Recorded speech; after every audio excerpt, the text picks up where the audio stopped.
بسم اللہ الرحمن الرحیم۔ السلام علیکم اسٹوڈنٹس، کیا حال چال ہے آپ لوگوں کے؟ امید کرتی ہوں کہ آپ بالکل ٹھیک ہوں گے، خوش ہوں گے، خیریت سے ہوں گے۔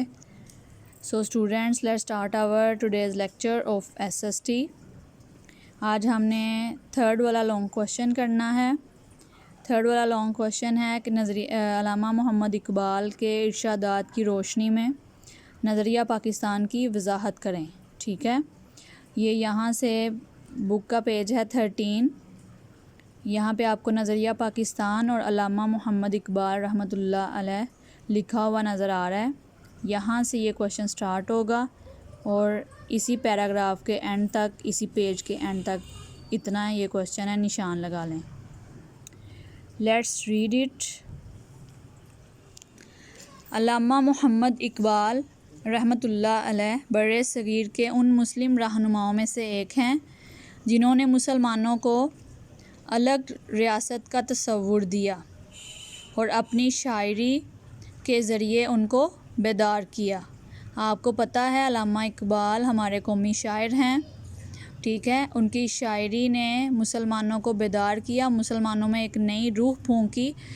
ان کی شاعری نے مسلمانوں کو ایک نیا نظریہ دیا تھا، جس کی وجہ سے ان میں ایسا جوش، ایسی روح جو تھی وہ بیدار ہوئی کہ جس کی مدد سے پاکستان کو حاصل کیا گیا۔ ٹھیک ہے، تو اس لیے علامہ اقبال کا نظریہ پاکستان میں اور قیام پاکستان میں بہت اہم جو ہے کردار ہے۔ پہل آپ بھی ہندو مسلم اتحاد کے حامیوں میں سے تھے، لیکن ہندوؤں کی تنگ نظری نے جلد ہی علامہ محمد اقبال کو اس بات پر سوچنے پر مجبور کر دیا کہ وہ الگ ملک کا مطالبہ کریں۔ ٹھیک ہے، شروع میں جیسے قائد اعظم بھی ہندو مسلم اتحاد کے حامی تھے کہ وہ چاہتے تھے کہ جیسے شروع سے ہندو مسلمان اکٹھے رہ رہے ہیں بر صغیر میں، تو آگے بھی یہ ایک ہی ملک میں ایک ہی جگہ پہ رہتے ہوئے اکٹھے جو ہے اپنی زندگی گزاریں۔ لیکن جیسے قائد اعظم کو بھی اور ہندوؤں کو بھی قائد اعظم کو اور علامہ اقبال کو ہندوؤں کی تنگ نظری اور ان کے جو فسادی ان کی نیچر تھی اس کا اندازہ ہوا، تو پھر انہوں نے جلد ہی یہ بات وہ سوچنے پہ مجبور ہو گئے کہ وہ مسلمانوں کے لیے ایک الگ جو ملک ہے وہ بہت ناگزیر ہے، یعنی ضروری ہے۔ آپ نے خطبہ الہ آباد 1930 کے ذریعے مسلمانوں کے لیے ایک الگ ریاست کا مطالبہ کیا تاکہ مسلمان اس میں رہ کر اپنے مذہب اور ثقافت کے مطابق زندگی گزار سکیں۔ ٹھیک ہے، الہ آباد شہر کا نام تھا، تو وہاں پہ 1930 میں جو آپ نے ایک خطبہ دیا تو اس میں آپ لوگوں علامہ محمد اقبال نے مسلمانوں کے لیے ایک علیحدہ ریاست کا، علیحدہ ملک کا مطالبہ کیا۔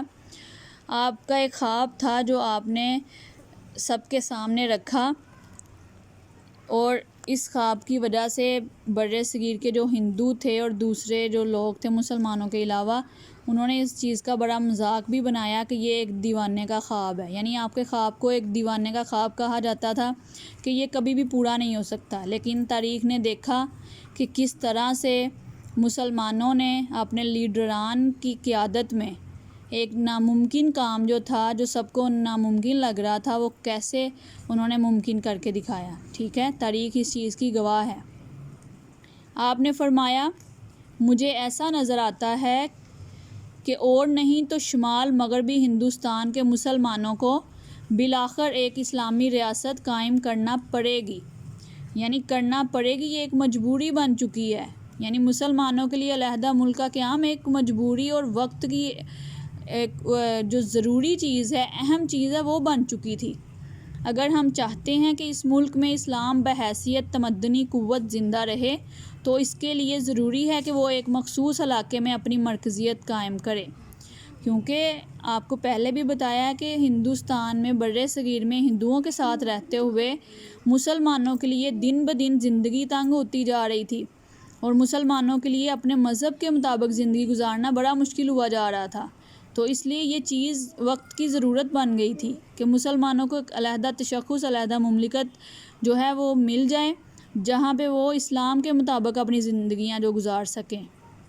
اور اسلام جو ہے وہ قوت پکڑ سکے، طاقت میں آ سکے۔ میں صرف ہندوستان میں اسلام کی فلاح و بہبود کے خیال سے ایک منظم اسلامی ریاست کے قیام کا مطالبہ کر رہا ہوں۔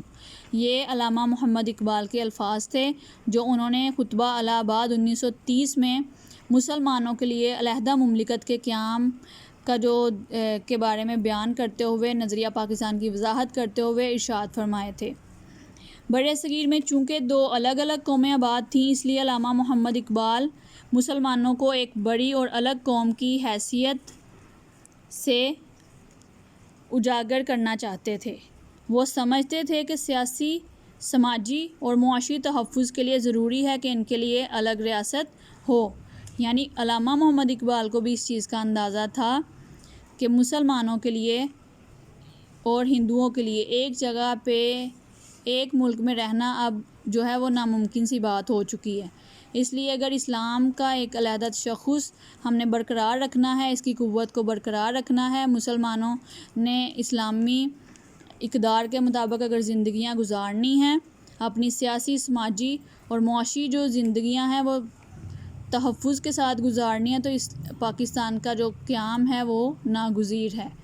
یہاں تک آپ کا لیسن ہے، یہ آپ لوگوں نے اچھے سے کوشچن یاد کرنا ہے، امپورٹنٹ کوشچن ہے، نظریہ پاکستان اور علامہ محمد اقبال۔